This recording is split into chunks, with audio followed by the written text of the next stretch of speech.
İndi isə gəlin baxaq görək, həmin qənimətləri Məhəmməd necə və hansı qayda ilə bölüşdürülmüş. Ənfal surəsinin 1-ci ayəsində yazılır ki, qənimətlər yalnız Allaha və onun peyğəmbərinə aiddir. Fikir verin ha, Allaha çatmadığına görə hamısını özü götürmüş.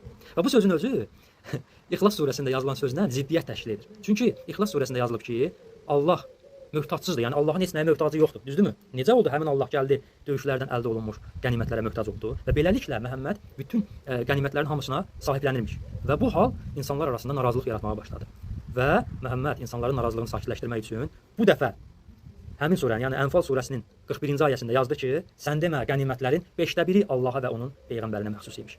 Fikir verirsiniz? Görürsünüz nələr var. Esselamu Aleyküm və Rəhmətullah əziz müsəlmanlar. Deməli bu ağılsız ateist həqiqətən də İslam dinindən bir xəbər olduğuna görə və İslam dininin öz axılına görə başa düşdüyünə görə səhv danışır və insanları azdırmağa çalışır, öz azlığı kimi.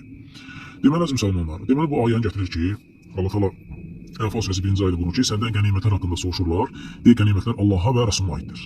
İbn Kəsir bu ayənin təfsirində deyir ki, yəni ki qənimətlər Allahın və onun Rəsulunun hökmü ilə. Yəni ki necə?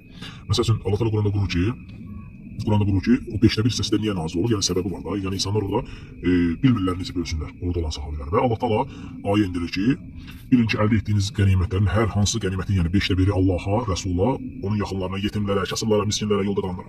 Burada Allaha deyiləndə, yəni ifadəsi o demək deyil ki, Allahın özünə pul satır və ya mal satır. Çünki hər şey yaradan Allahdır. Burada heç bir ziddiyyət yoxdur.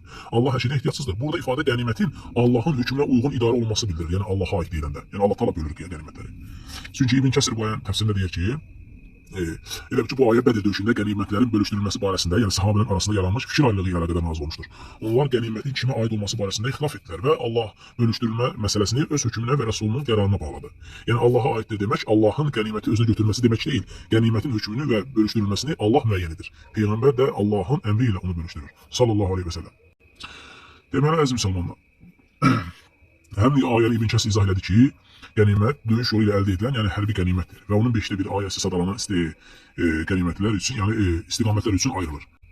Və 5də bir hissəsi Allaha aid olan o demək deyil ki, Allahın ehtiyacı var. Sadəcə olaraq Allah hər şeydən ehtiyacsızdır. Bu ifadə onun Allahın hökmünə əsasən ayrıldığını göstərir.